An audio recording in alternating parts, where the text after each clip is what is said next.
Bom dia. Olha, mais um ótimo dia, né? Começando com bom café da manhã, boas amizades. Chimarrão já me foi oferecido pelo menos uma vez, mas não consegui tomar ainda. Então, talvez durante esse momento aqui, se eu conseguir largar uma das coisas aqui, a gente vai ter um momento de receber um chimarrão. Vou ficar de olho aí qual é o chimarrão mais próximo aí. Pessoal, você quer abrir abrir a palavra de Deus, sua Bíblia comigo aí? Gênesis capítulo 4. Nós vamos dar uma olhada em, eu acho que até, pode dar uma mão aqui, eu vou fazer uma coisa que geralmente não uso, esse negócio de madeira aí. É bom para cortar carne de churrasco em cima dessas coisas aí. Mas hoje eu vou ter que botar esse negócio, essa bugiganga aqui. Legal. Alguns anos atrás eu estava lendo aqui essa história e Deus começou a despertar alguns pontos que eu queria compartilhar dentro do nosso tema aqui de jovens fortes. Caim mata Abel é o título aqui no NVI. Diz assim, em versículo 1 de Gênesis 4, Adão teve relações com Eva, sua mulher, e ela engravidou, deu luz a Caim. Não sei por que começa tão explícito o texto, talvez é porque para ninguém se perder e saber o que aconteceu. Mas ele diz, tiveram relações, depois veio uma criança. Então, serve também até para a educação aqui, de saúde. Diz, tiveram relações, tiveram uma criança, depois nasceu. Com auxílio do Senhor, um filho homem. Voltou a dar luz, dessa vez a Abel, irmão dele. Abel tornou-se pastor de ovelhas e Caim agricultor. Passando algum tempo, Caim trouxe do fruto da terra uma oferta ao Senhor. Abel, por sua vez, trouxe as partes gordas das primeiras crias do seu rebanho. E o Senhor aceitou com agrado Abel a sua oferta, mas não aceitou Caim a sua oferta. Por isso Caim se enfureceu e seu rosto se transtornou. Há muita conversa, né, em halls de teologia, nos bastidores. O que aconteceu? Por que Deus aceitou? Parece injusto. Ele trouxe a melhor coisa que ele tinha, do que ele fazia. Ele era agricultor, ele trouxe as plantas lá, ele trouxe assim, as frutas, verduras, essas coisas aí. Por que Deus não aceitou isso aí? Aí nós podemos conjecturar, talvez, que uma oferta tinha sangue, o outro não. Na realidade, se tu olhar o Velho Testamento, muitas ofertas na lei eram sem sangue. Tinha muitas ofertas de dedicação que eram de trigo e outras coisas. Então, eu não sei se dá para com certeza dizer que era esse o motivo. O tipo de oferta aqui que está sendo trazido é uma oferta de dedicação ao Senhor, que houve várias maneiras de fazer esse tipo de oferta dentro da lei, que não era animal, era trazer algum tipo de também trigo ou algum tipo de alimento. Então, por que ele foi rejeitado? Por que Deus aceitou? E praticamente podíamos dizer que Deus deu start aí no processo da morte de Abel, rejeitando o Caim e aceitando o outro. A gente tem algumas pistas em outros lugares na Bíblia. Hebreus, se quiser dar uma olhada, capítulo 11, versículo 4 a 7, tem uma pista ali de talvez o que estava acontecendo. Diz ali em Hebreus 11, diz assim: pela fé Abel ofereceu a Deus um sacrifício superior ao Caim. Pelo menos a gente já tem uma dica. O sacrifício que Abel trouxe tinha fé envolvido, não era só religiosidade. Ele trouxe algo que que Deus tinha providenciado para ele, do seu trabalho, mas ele trouxe algo com fé. E aí continua aqui em Hebreus, capítulo 11. Pela fé ele foi reconhecido como justo. Então nós temos mais uma dica, que o Abel trouxe um sacrifício de fé com uma vida que acompanhava aquela fé, uma vida de justiça. Quando Deus aprovou as suas ofertas, e diz: embora esteja morto, por meio da fé ainda fala. Em outro texto diz assim: o sangue de Abel ainda fala depois de morto. Então nós temos alguma coisa que nós podemos aprender de Abel. Nós vamos também aprender do seu irmão Sete depois, e aprender algumas lições da vida de Caim, que depois de muito tempo ainda falam para nós no tema do nosso retiro aqui de Sendo Jovens Fortes. Abel trouxe um sacrifício que tinha fé, que tinha justiça por trás. Se eu quero entender um pouquinho mais, eu posso ir adiante para 1 João, capítulo 3. Se quiser seguir aí, 1 João, capítulo 3, diz o seguinte, versículo 11. Esta mensagem que vocês ouviram desde o princípio, que nós amemos uns aos outros. Então, dentro do contexto desde o princípio, o João está dizendo, olha, vamos olhar lá do início, Caim e Abel. Sempre foi a mensagem de Deus que a gente devia amar uns aos outros. E aí ele usa, desde o princípio, um exemplo. Não sejamos como Caim, que pertencia ao maligno e matou seu irmão. E por que o matou? Porque suas obras eram más. Agora temos mais uma perspectiva do que aconteceu. Não era um cara assim, completamente devoto a Deus e uma vítima de não entender exatamente o que Deus queria, porque Deus estava se complicando a vida ali. Era um cara que, do lado do seu irmão, que veio com um sacrifício de fé, um sacrifício com uma vida justa por trás daquilo. Teve um cara religioso que trouxe um sacrifício, ele já pertencendo ao maligno, trouxe um sacrifício, mas por trás uma vida que é dito assim, em outra tradução, tudo que ele fazia era errado, ou só fazia o que era errado. Ele pertencia ao maligno, suas obras eram más. Eu quero te dizer que nada mudou de Caim e Abel até hoje. Se você trazer diante de Deus um cântico de adoração, uma vida de ir para a igreja, e você tiver por trás disso religiosidade, não tiver fé, e o contexto desse de 1 João é de amar uns aos outros. Ele não teve amor por irmão. Então nós vemos aqui que o contexto do que é um sacrifício aceito por Deus, como o de Abel, envolve fé, justiça e amor. Mas Caim não tinha nada disso.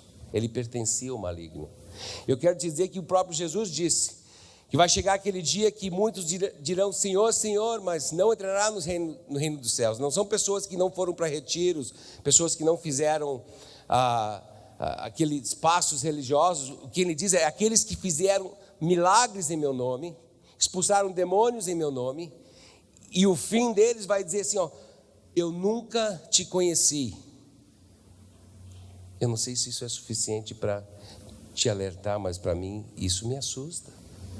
Vai ter pessoas que vão ir para o inferno que fizeram milagres. Vai ter pessoas que não vão estar na eternidade, que expulsaram demônios. E hoje a gente usa isso aí como talvez padrão de carimbar um ministério, se é de Deus ou não. Está acontecendo milagres, está acontecendo, tem demônios, aparecem ou não demônios. E Jesus disse, olha, é algo mais profundo do que as aparências. Caim trouxe uma oferta que foi rejeitado por causa que ele não tinha aquilo que era o mais essencial. Fé, não tinha amor, não tinha uma vida justa por trás daquela religiosidade. Voltando ao texto lá em Gênesis, capítulo 4, diz assim, por isso Caim, versículo 5, de capítulo 4, por isso Caim se enfureceu e seu rosto se transtornou. Existe um elo entre nossas emoções e a nossa fisionomia, e lembramos aquele texto de que a alegria do Senhor é a nossa força. Nós não queremos ser levianos e pensar que precisamos, em cada momento difícil, fingir um sorriso, mas pode marcar aí a pessoa que não tem alegria, aquela pessoa que vai para a igreja todo domingo, sei lá, toda semana, mas não tem a alegria do Senhor, tem pecado ali, porque não é normal o rosto ser transtornado quando não for a fúria que traz o pecado no coração. E próprio Deus, nós vamos ouvir aqui uma conversa entre Deus e homem. poucas conversas tem na Bíblia entre Deus próprio, assim, falando com o ser humano. Nós temos um grande privilégio de ouvir da boca de Deus a descrição da batalha do homem em ser um jovem forte, em vencer o pecado.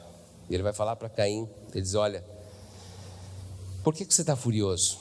Ele já começa dizendo: cara, podia ser diferente a tua vida, não precisava estar assim. Por que você transtornou seu rosto? Se você fizer o que é bem, fizer o bem, não será aceito? Se terminasse aqui a mensagem, a gente fosse dizer assim: pá, vem muitas batalhas pela frente aí, 2014, 2015, vem muita batalha aí na tua vida, mas se você fizer o bem, você não seria aceito.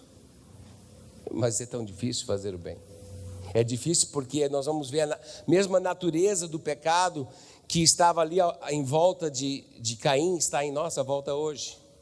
E é uma grande batalha. A boa notícia é que nós podemos vencer essa batalha. Nós fomos criados para vencer essa batalha. Continuando aqui, versículo 7, diz assim: se você fizer o bem, não será aceito, mas se não o fizer, saiba que o pecado o ameaça à porta. Ele deseja conquistá-lo, mas você deve dominá-lo. Eu acho que eu consigo tomar um chimarrão agora. Tem alguém aí que tem um chimarrão aqui perto? Ali tem um chimarrão. Aqui, ó.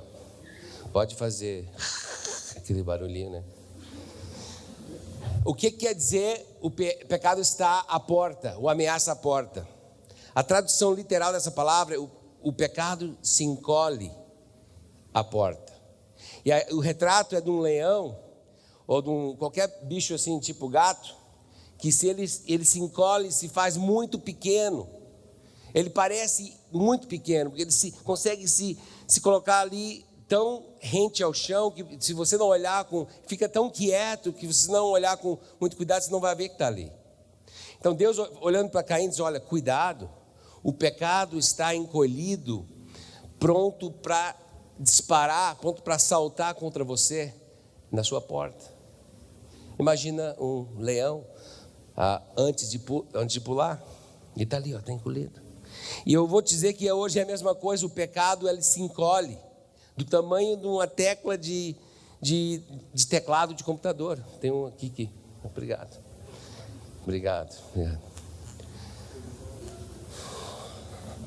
O pecado se encolhe e ele se faz muito pequeno, do tamanho de um post na internet, do tamanho de uma mentira. E ele parece tão pequeno porque é assim que o diabo vai nos enroscar. Não? Se parecesse tudo que era por trás, ninguém se aproximava daquilo ali. Ele continua dizendo assim, ó: o pecado o ameaça à porta, está encolhido ali na porta. Ele deseja conquistá-lo. Não sei se alguém aqui já leu o livro O Segredo. O Segredo, alguém já leu? Tá. O Segredo eu já falei com algumas pessoas, uma vez com um pastor, que disse: eu acho que O Segredo é muito legal, porque é parecido com o cristianismo. E eu vou dizer assim, ó, eu li, para fazer um contraste, o último livro do Harry Potter, simultaneamente com O Segredo. Não sei se alguém já viu os dois filmes ali, do último, não admita aqui publicamente se tu já viu, mas o último livro, vou dizer, foi realmente muito interessante, porque a história acaba sendo uma história de redenção. É de sacrifício, onde o pequeno Harry se entrega para morrer para todos, e é ressuscitado. E quando eu fui pesquisar lá, a autora, ela é da igreja anglicana, ela diz: olha, eu estava escondendo o jogo, mas eu sempre quis do início escrever da minha fé, de uma história de morte, de sacrifício e ressurreição. E se tu olhar ali o livro, tu vai ver que é bem isso que acontece.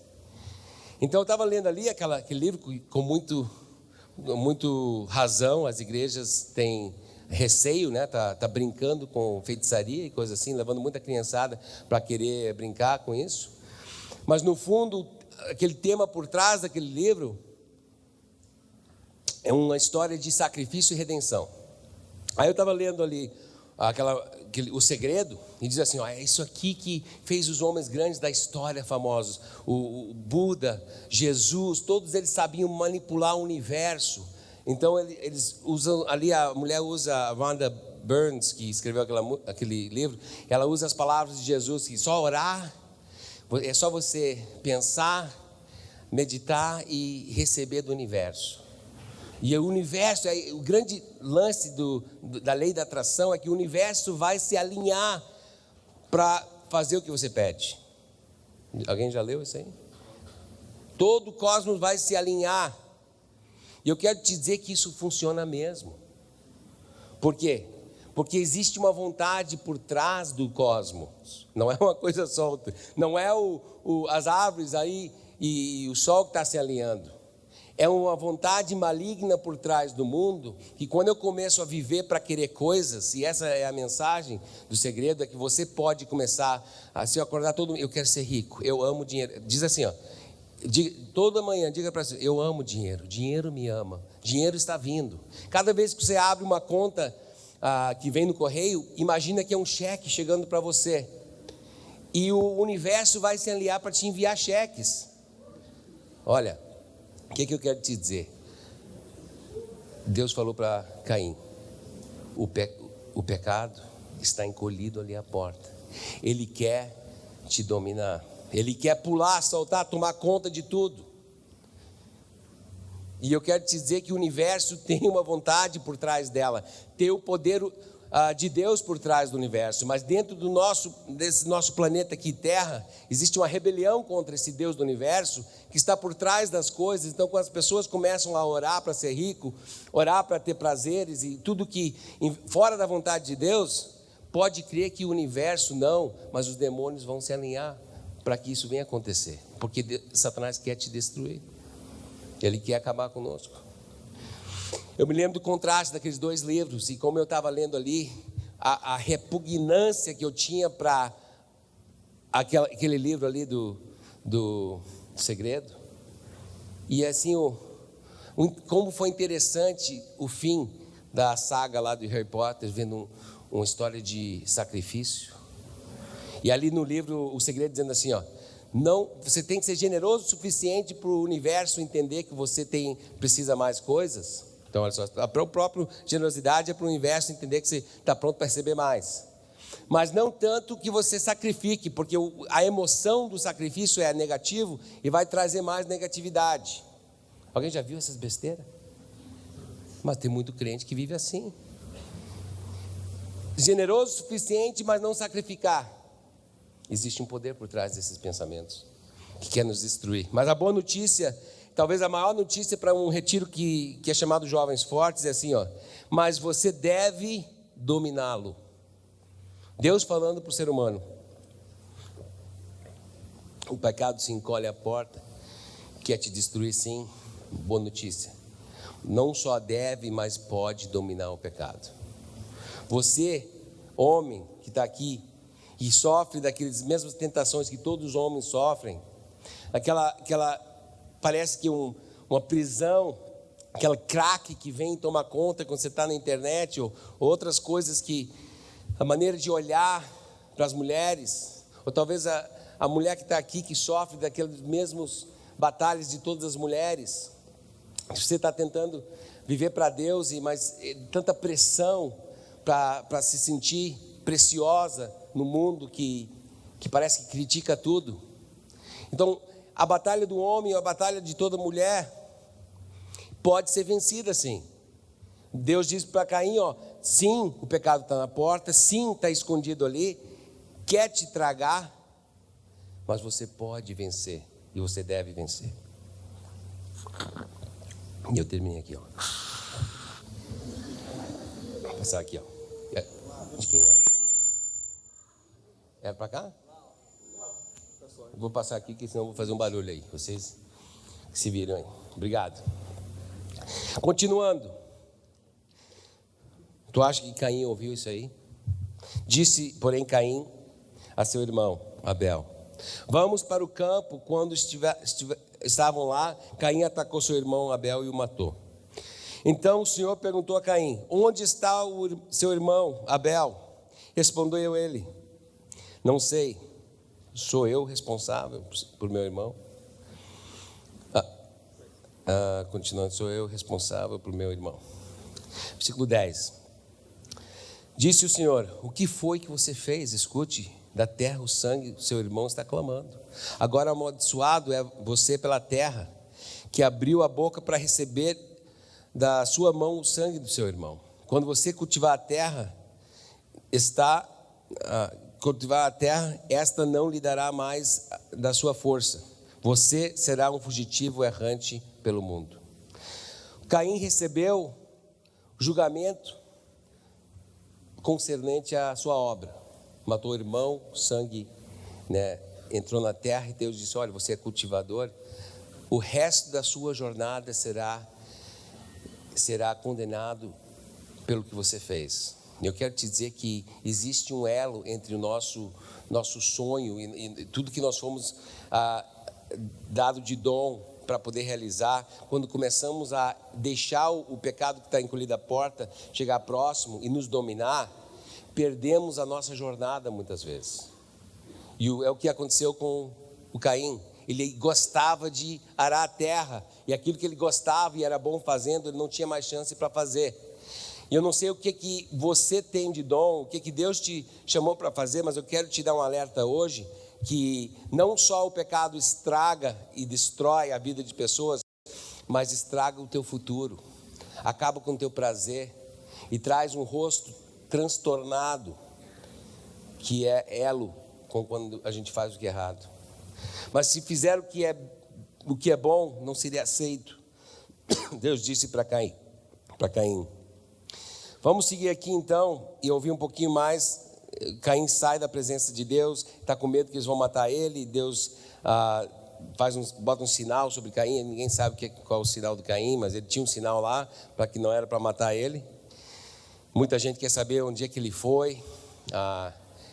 Minha teoria é que Adão e Eva tinham filhos e filhas, como diz depois, e eles tinham filhos e filhas, e os datas aqui a gente não sabe exatamente quando aconteceu a morte de Abel, mas eu entendo que todo mundo nasceu de Adão e Eva. E quando eu chegar no céu, se eu estiver errado, Deus vai me perdoar. Mas eu acredito do jeito que está escrito aí. Então ele saiu, achou seus parentes ali, e aí Deus dá para Adão e Eva um outro filho no lugar de Abel. Aqui continuando no capítulo, quero pular aqui, depois vou voltar para a descendência de Caim. No final do capítulo, versículo 25, 26, diz assim: novamente Adão teve relações com sua mulher, e ela deu luz a outro filho, a quem chamou de Sete, dizendo: Deus me concedeu um filho no lugar de Abel, visto que Caim o matou. Também o Sete nasceu um filho, e seu nome era Enós. Eu quero começar a fazer uma mapinha aqui, que talvez te ajude. No final do capítulo 4, nós temos a descendência de Caim, que nós vamos botar aqui, lá de cá. Caim. Tá aí Caim. Nós vamos ver aqui, Abel morreu, vamos botar aqui Sete.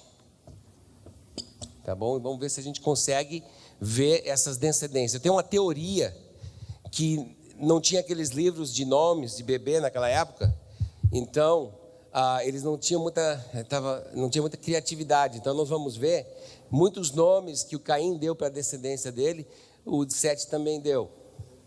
Então a minha teoria é que tinha um morro no meio, assim, e eles mandavam, quando ia nascer uma criança aqui, eles mandavam: vai lá ver o que eles estão chamando as crianças lá. Aí ficavam lá assim: tá legal. Voltava: não, é bom nome, vamos mudar só uma letra e vai ser para nós. Então vamos dar uma olhada aqui. Se tu olhar comigo aqui de volta, nós vamos ver que Caim, ele vai e ele deseja começar uma cidade. Olha só o versículo 17 de capítulo 4. Caim teve relações com sua mulher, ela engravidou, deu à luz a Enoque. Agora Enoque, quem já ouviu falar de Enoque? Enoque é aquele cara que caminhou com Deus. Vou botar assim, Enoque. Eu não sei escrever Enoque. Como é que é? Aí, ó. Pai, eu estava pregando uma vez, comecei a falar de Enoque, e eu estava lendo assim: pai, Enoque, olha só, Enoque. E tu vai ver por que eu me enredei aquela vez. Eu pensei, o Enoque que eu me lembro é aquele que caminhou com Deus e desapareceu. Nem lembrava que Caim tinha um Enoque. Então esse Enoque aqui, ó, Caim quis construir uma cidade em seu nome, né? Imagina uma cidade com o nome de Enoque. Cidade de Enoque. A terra não produzia mais nada em nome de Caim, então vamos construir uma cidade em nome do meu filho. Eu vou ainda dar uma volta por cima de Deus. Teve um filho, vamos botar uma cidade no nome dele. O primeiro aqui, filho de descendente de Sete é Enós. Vocês também? É nós, tá certo? Mas para mim diz é nós. Então tem que ter acento ali, alguma coisa, sei lá. Tá. Eu posso chamar de Enós? Tá bom. Enós e Enoque. Aí o próximo, assim, na linhagem ali nós estamos pulando de 4 para 5. Depois do Enós, lá do lado, capítulo 5 já, o registro, capítulo 1, versículo 1 diz assim, a semelhança de Deus fez o homem, papapá. Aí chega lá, 7 teve Enós, versículo 7, começa versículo 9, apareceu Enós, gerou Cainã. Vamos botar então, veio Cainã. Cainã. Aí vocês têm um tio lá, Caim, mas não ficou feio aquele nome, pelo que ele fez, vamos botar Cainã. Aí, do outro lado, lá do morro, eles estão ali botando o nome nas crianças, e botaram Enoque, vamos botar Meujael. Então aqui, ó, Meujael, né? Bem, deixa assim aqui. Meujael, tem U ali? Meujael. Aí o Meujael teve um filho chamado Metussael. Nossa, Metussael. Lá do outro lado, vamos pular para o capítulo 5. Quem é que é o próximo? Pode gritar aí. Me ajuda. Caifás. Isso é disciplina, cara. O cara tentando até atrapalhar uma pregação. Caifás é lá no Novo Testamento, meu. Tá bom. Mala é aquele cara que faz os filmes do Sexto Sentido, né? O Malalael lá. Mal-al-il. Vamos dizer mala. Só porque vai reduzir nosso tempo. Malalail. E o Malalail teve um filho, Jered.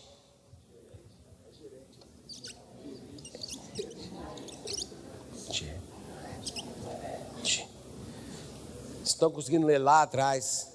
É importante. Então, que bom. Tem que ver os caras que estão mentindo. Um disse que está vendo. Se está lendo lá atrás, então parabéns para você. É milagre. Matusael. Está lá voltando. Quem é o próximo? Lameque. Já ouviu falar de Lameque? Por isso que eu me confundi esses dias. Lameque. Quem é Lameque? Lameque é pai de quem? Lameque, quem é Bem, Lameque e Enoque são nomes conhecidos, eles aparecem também aqui desse lado do morro. Mas pode entender então a confusão. Um dia desse que eu estava pregando, um pequeno grupo, e eu encontrei ali o Enoque e o Lameque junto no mesmo lado do morro. Eu disse, então olha só, o Caim pecou, mas o resto se deu bem. Aí eu fui ver que eu estava olhando o Enoque errado e o Lameque errado. Que é interessante, porque se a gente for ver aqui os nomes de Sete, voltando para cá, nós estamos em Jered, depois vem o quê? Enoque. Está vendo? Ó? Enoque. Então tem esse cara aqui, ó, que é um Enoque, e tem esse Enoque aqui, que é outro Enoque. Vamos seguir só aqui um pouquinho para ver como é que é. Depois vem quem? Matusalém. Então vamos botar aqui, ó. Matusa. Tá? Matusa. Parecido com o Metusael, mas ele diz, ó, nós vamos chamar de Matusalém. Os outros são Arel. Aí ele diz assim, ó, Matusalém, e o Matusalém tem um filho chamado Lameque. Entendeu aqui, ó? Por isso que eu pensei que o Lameque aqui, descendente de Caim, era o mesmo cara. Porque esses dois nomes dá para confundir qualquer cabeça. Então, eu imagino os caras correndo do morro para o outro, dizendo, pá, bota Lameque aí também, porque lá tem um Lameque. Ah, é? Nós vamos botar um cara, nós vamos botar um Enoque aqui, porque vocês tiveram um Enoque.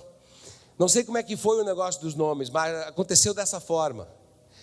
Depois do Lameque aqui de Caim, ele teve 3 filhos. Ele também foi o primeiro para ter 2 esposas. O cara era sem vergonha. Primeiro para ter 2 esposas. Ele teve 3 filhos. Vamos botar os nomes aí dos 3 filhos de Lameque de Caim. Jabal, Jubal e como é que é? Tubal em Caim, sei lá. Tubal Caim, em inglês. Tubal Cain.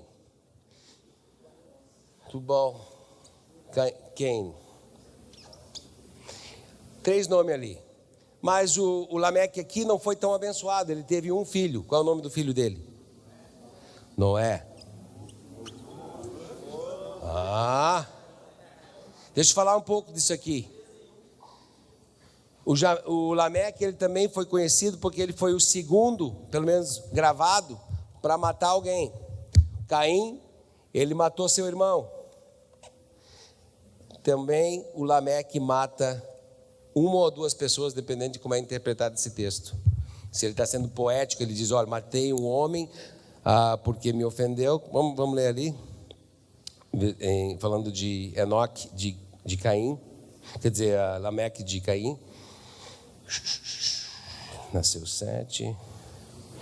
Diz aqui, ó, 23. Disse Lameque às suas esposas, suas mulheres, Ada e Zila, ouçam-me, mulheres de Lameque, escutam minhas palavras. Deve ter sido chato na casa do cara. Escuta, mulher, esposa de Xene, né? Imagina falar assim para a tua esposa. Mulheres de Lameque, escutam minhas palavras. Eu matei um homem porque me feriu e um menino porque me machucou. Se ele está repetindo ou não, mas matou 1 ou 2 pessoas. Ele seguiu a herança de Caim. Mas eu quero dizer uma coisa muito importante sobre o Jubal e o Tubacaim. O Jabal era, pode ler aí para mim, o Jabal era o pai de todos os fazendeiros? É isso? Dá uma olhada aí. Vamos botar um cabeça de boi aqui. O outro é o inventor de todas as harpas, né? Vamos botar uma guitarra. Imagina tu ter filhos, os 3 ganharam o prêmio Nobel. Um ganhou o prêmio Nobel de finanças. Ele inventou o negócio de não ter que correr atrás dos bichos no mato, de ter um curral ali e você cuidar e criar os bichos para depois abater. Ele inventou a questão da fazenda. O outro filho inventou música. Não música, mas ele inventou instrumentos.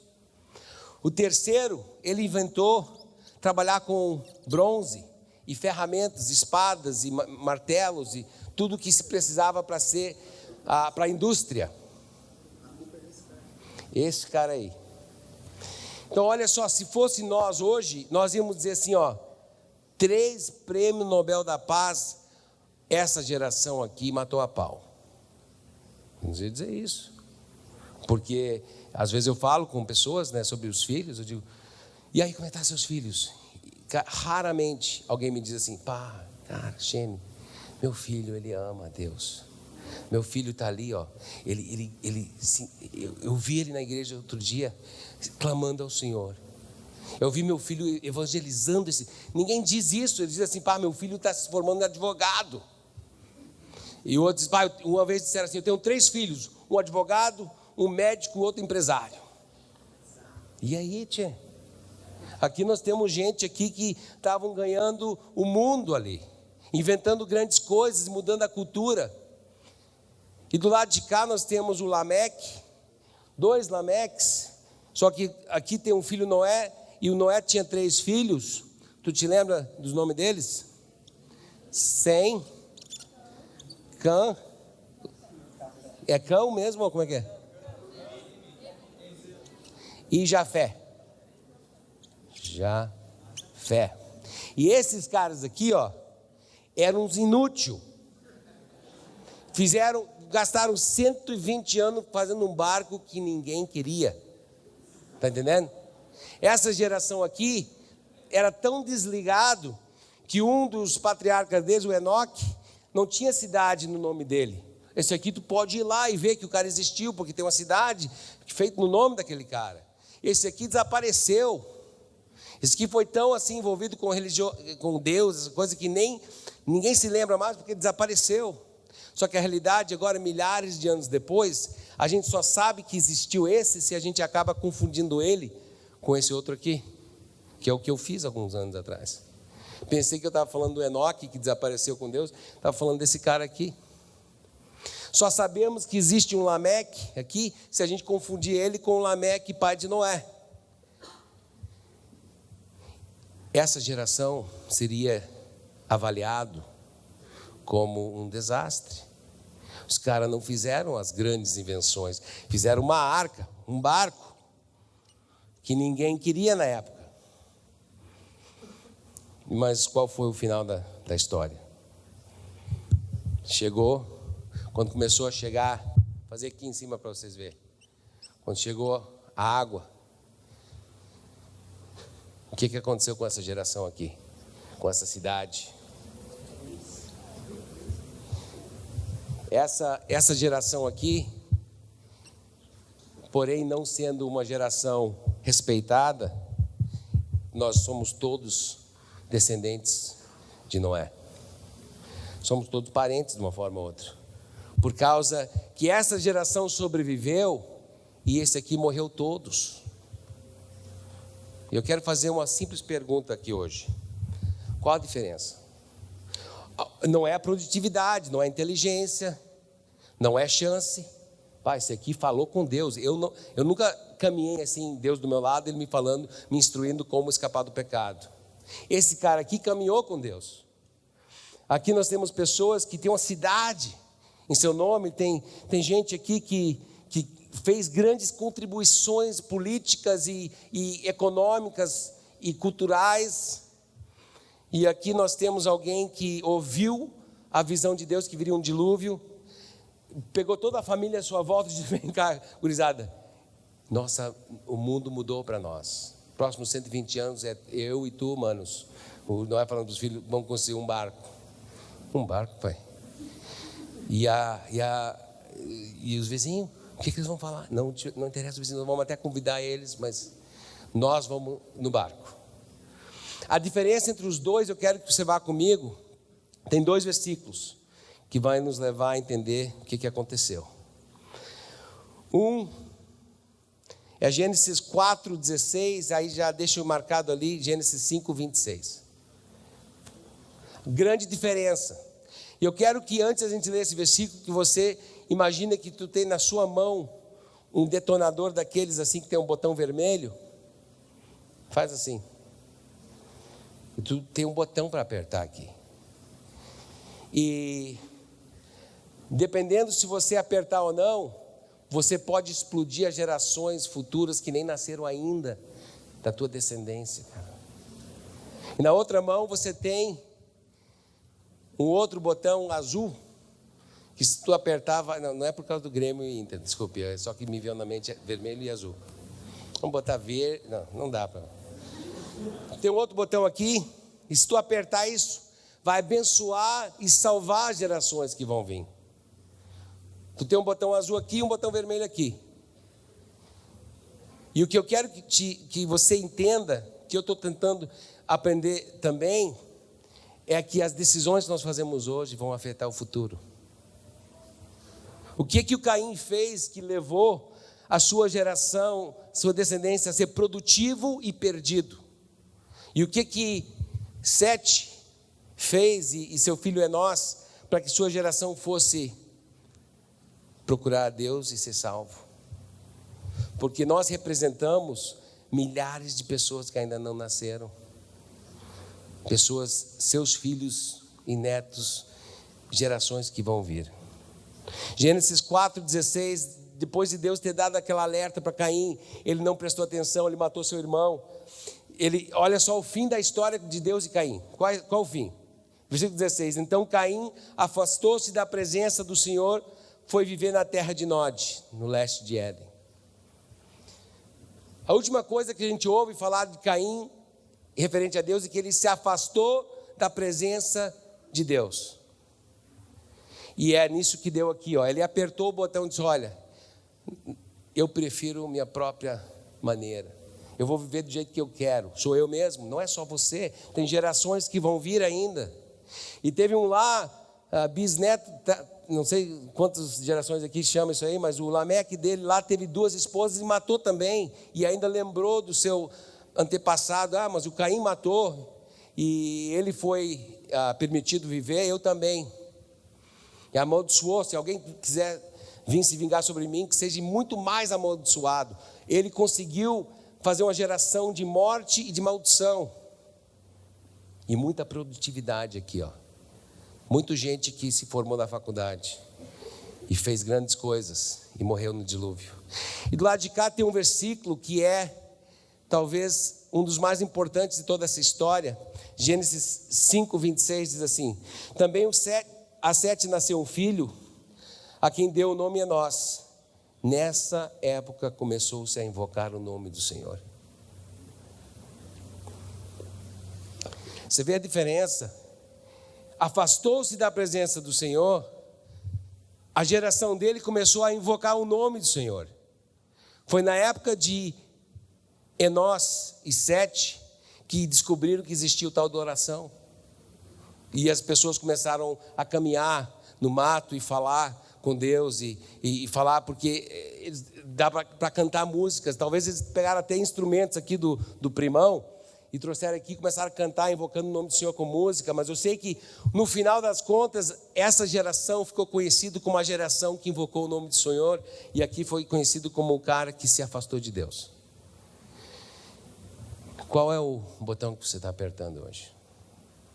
Você vai contribuir para o resgate das gerações que vão vir por sua fé, ou você vai contribuir para a desgraça por se afastar de Deus? E daí, uma história na Bíblia, uma lineologia, a lineagem aí que parece tão inofensiva, e no meio desses nomes a gente encontra uma grande lição para a nossa realidade. Você vai se afastar ou você vai invocar o nome do Senhor? Quando eu cheguei aqui, a gente tem ficado aqui na casa, tinha um nome, tinha uma plaquinha no nosso quarto: Família Shane. A gente ficou nesse quarto, foi muito legal, foi muito bem recebido. E eu estava olhando essa placa hoje de manhã, pensando nesse estudo, fiquei pensando: que responsabilidade, meu. Onde vamos ficar? Onde nossa família vai posar? Camila, Gabriel, Michele, e tem um nome na porta ali: Família Shane. Que responsabilidade. Eu vou botar isso aqui, ou eu vou botar isso aqui. E talvez vocês vieram aqui para esse retiro pensando assim: eu quero achar aquela mulher, eu quero achar aquela moça. Ou você: eu quero achar aquele cara. É muito mais profundo do que isso. Na realidade, você está procurando alguém que vai colocar seu nome num plano de Deus, onde vocês vão invocar juntos o nome do Senhor. E você, menina, tem que procurar um cara assim. Não um cara que talvez vai ser médico, advogado, alguma coisa produtiva, mas a primeira coisa que tem que procurar: será que esse cara que eu vim com ele para cá, ou será que esse cara que eu estou olhando aqui, é um cara que colocaria o nome dele na lista daqueles que vão invocar o nome do Senhor? Está procurando uma menina bonita aí? Primeira pergunta: será que ela vai me seguir ao meu lado, me levantar quando eu estou caindo, para a gente construir esse tipo de família que vai trazer resgate para as gerações que não nasceram ainda? Ou será que eu vou achar uma esposa que vai estar feliz a ser mais uma das, que tinha mais que uma esposa aqui, e me deixar ser o homem que eu queira ser? É muito profundo as decisões que a gente faz hoje. A boa notícia é que nós temos a promessa de Deus que o próprio Caim ouviu. O pecado está ali à porta, está encolhido, está parecendo ser pequeno, vai se estender, quer tomar conta de ti, mas você, jovem forte, pode e deve vencê-lo. O que você vai fazer? Quero terminar com a oração. Eu quero que você imagine o seu futuro. Me veio à mente uma história que eu quero compartilhar, que foi sexta-feira. Saímos de madrugada, sábado, para vir para cá. Sexta-feira eu estava na a fase prisão de adolescentes. Eu vou na sexta lá, eu vou para a ala B. A ala B é o pior do estado de Rio Grande do Sul, é colocado na segurança máxima na ala B. Estive fora por 16 dias de férias e fizeram uma revolta lá, pegaram um monitor de refém, quebraram uma lâmpada e botaram assim o vidro no pescoço dele, tiraram, esvaziaram a ala. E quando eu voltei agora, semana passada, os caras estavam de volta, alguns deles, e eu me lembro, 2 anos atrás, quando eu comecei a ir lá, eles te trancam lá, tu está trancado no pátio com caras aí que eles não têm nada a perder, não tem ninguém armado por perto. A gente vai ali jogar bola com eles, sentamos. Fui sexta-feira, sentei ali com o Thaleson e o Jean. O outro que não queria vir, eles só deixam descer 3 de cada vez, os outros pátios descem 15, 20, mas ali é só 3 de cada vez, porque os caras são perigosos mesmo. Um ficou tomando banho, e eu fiquei ali, eu e o Júlio, que é meu amigo, que eu estou levando para ele começar esse ministério. O Júlio entregou a vida a Cristo há 6 meses. Nós estamos ali, e eu estou tentando falar de Deus para os caras, e um sai, vai para lá, e na realidade tinha 4, porque tinha um outro cara que já tinha orado para entregar a vida a Cristo, então tinha 3 caras ali na cena, um tomando banho e os 3 aqui. E o Thaleson do meu lado dizendo: pastor, o homem está aqui do meu lado, eu fiz um acordo com ele, por isso ele me bota a arma na minha mão aqui, eu mato mesmo. E eu não sei se é o remédio, né, ou se é a loucura mesmo, mas ele está começando a dizer: está me dando frio desse lado, mas do teu lado não. Vamos voltar aqui eu voltei para falar sobre Deus para ele. Daqui a pouco sai, o guri vai para lá. Ele saiu porque o homem está aqui perto, está do meu lado. Continuamos ali falando do estudo daquele dia, né, deixava ele, e me interrompeu várias vezes nisso aí. No final a gente teve uma oração, chamamos o Jean de volta. Os 2 tinham ficado isolados por causa dessa rebelião. E ele me contou uma história de ter conversado com um demônio dentro daquela cela de isolamento. Os 2 têm passagem por batuque. Os 2, pelo menos o Thaleson fez um acordo com o diabo. Ele tem 5 tiros no corpo, 2 balas que ficaram. Uma ficou na cabeça, a outra ficou no pé. Então, estou tentando falar com ele sobre o plano que Deus tem para a vida dele. E terminamos com a oração. E eu já fui lá várias vezes, nunca aconteceu isso. Por isso que me marcou mesmo. Estou orando e de um momento para o outro, salta um para um lado e o outro sai manifestando demônio para o outro. Nunca tinha acontecido dentro da prisão isso, e eu não sabia nem se os monitores iam vir para cima, assim, tentando, né, imaginando que era um ataque deles contra a gente, alguma coisa assim. Mas eles nem se envolveram. Não sei se nem souberam o que aconteceu. A gente ficou só eu e o Júlio ali, os 2 caras manifestando demônio ali naquele lugar. E o Júlio aceitou Cristo há 6 meses atrás, está com uns olhão assim. Ele segurou um, olhou para mim, e o cara se batendo assim, e o Thales correu para cá. Ele está ali no meio. Para encurtar a história, depois mais ou menos uns 20 minutos ali de orando, em nome de Jesus Cristo, Deus deu a liberdade suficiente para os 2 para fazer uma decisão.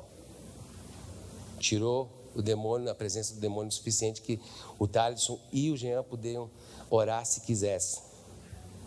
E o Thaleson fez a oração. Ele me pegou assim a mão, aquela que ele usava para matar a pessoa, segurou aqui e disse: então vamos orar, quais são as palavras? Aí fomos lá: Jesus Cristo, me salva, perdoa, quero ser seu filho. E eu abandono todas as alianças que eu fiz com o diabo. Ele repetindo. E sabe que a última coisa que ele me pediu, sexta-feira à tarde, antes de eu sair para depois vir aqui, ele disse: ora por mim todo dia.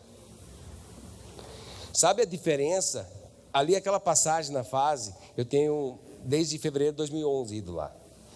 São histórias quase que carimbadas. Não tem pai em casa porque morreu no tráfico. Foi cuidado pelo tio que depois foi preso, morreu no tráfico. O irmão mais velho foi preso, ele ficou encarregado da casa. E depois está ali preso porque matou alguém. Tu pode seguir o roteiro. É alguém, um pai lá atrás, que não quis saber de Deus, se afastou da presença de Deus e tem literalmente condenado a geração que vem. E nós temos uma esperança que o Thaleson vai poder quebrar com isso aí. Começar uma nova história para ele e para a família dele. Mas não é só aquela história. A gente pensa que o cara na prisão é mais impactante, a história lá porque o cara matou. Eu quero dizer que você que vai para a faculdade e pensa que isso aqui é uma opção de vida, mais do que pensar o que Cristo quer para mim, está na mesma direção. O que é falar com o pai e dizer como é que estão seus filhos? E a única resposta que tem é as notas que estão tirando no colégio e quanto dinheiro estão ganhando. Eu quero te dizer, o sonho que eu tenho com meus filhos, Deus vai providenciar o dinheiro que eles precisarem para qualquer missão que Ele enviar. Deus vai dar a saúde que eles precisarem para qualquer tarefa que eles tiverem. Meu sonho para o Gabriel e para a Camila é bem simples. Eu quero saber se eles estão de joelho diante de Deus, se eles estão invocando o nome do Senhor para serem salvos e eles salvarem os seus filhos que ainda não nasceram. E você? Deus, eu peço